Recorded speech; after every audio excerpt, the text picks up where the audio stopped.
দর্শক, ধানমন্ডিতে নিষিদ্ধ সংগঠনের আরো এক কর্মী সন্দেহে আটক।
আমাদের প্রশাসন ভাইদেরকে কেউ ডিস্টার্ব করেন না, আমাদেরকে কাজ করতে দেন।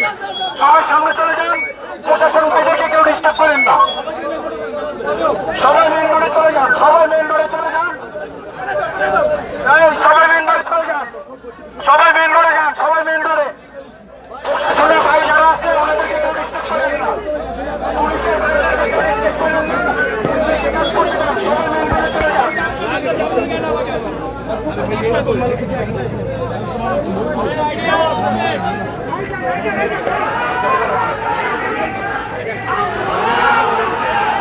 তারা কিন্তু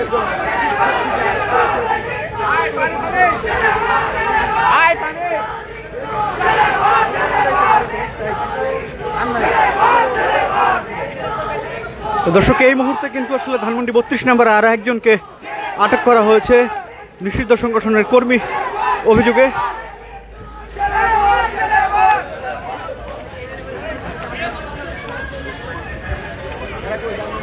এখানে যারা রয়েছে তাদের সাথে আমরা একটু কথা বলার চেষ্টা করব। ভাই ভাই একটু কথা বলি, কিছুক্ষণ আগে যাকে আসলে আটক করা হলো, কি সুন্দর আটক করা হয়েছে বলুন? তাকে লিগের প্রমাণের ভিত্তিতে আটক করা হয়েছে এবং সন্দেহের ভিত্তিতে। সে আওয়ামী লীগের কর্মী এবং সেই পরিচয় সে একটু আগে ধরা খেয়েছে এখানে। তারপরে তাকে গণপিটুনি দেওয়ার পরে সে এদিকে পলায় আসে।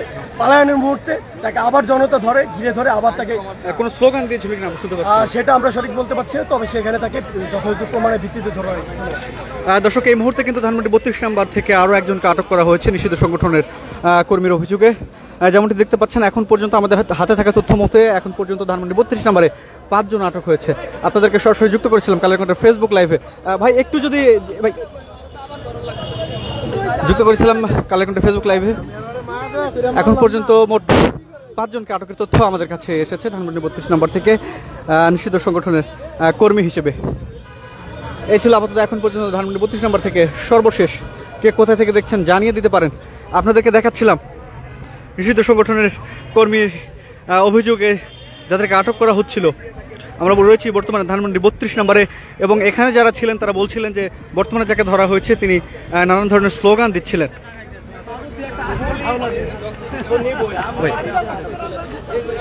একটু কথা বলতে চাই, বর্তমানে যাকে আটক করা হলো তিনি কোনো স্লোগান দিচ্ছিলেন নাকি? আমরা শুনছিলাম আসলে তিনি কি কোনো স্লোগান দিচ্ছিলেন? স্লোগান শুনে আসলে অনেক সবাই তো শুনছি উনি আমলি করে আর কি, তো সেক্ষেত্রে মুজিবাদ করতে যাচ্ছিল আর কি। তখন আমরা সাধারণত জনগণ আছি, তখন তো ধরলাম। এসব কথা বলছিলাম একজনের সাথে যারা এখানে অবস্থান করছেন তারা। যাকে আটক করা হয়েছে তিনি আসলে স্লোগান দিচ্ছিলেন নানান ধরনের, এবং তারপরে কিন্তু আসলে যারা এখানে ছাত্র জনতা যারা রয়েছে তারা তাকে ঘিরে ফেলে, এবং ঘিরে ফেলার পরে কিন্তু আইন শৃঙ্খলা রক্ষাকারী বাহিনী পুলিশের সদস্য যারা রয়েছে তাদের কাছে সোপর্দ করা হয়।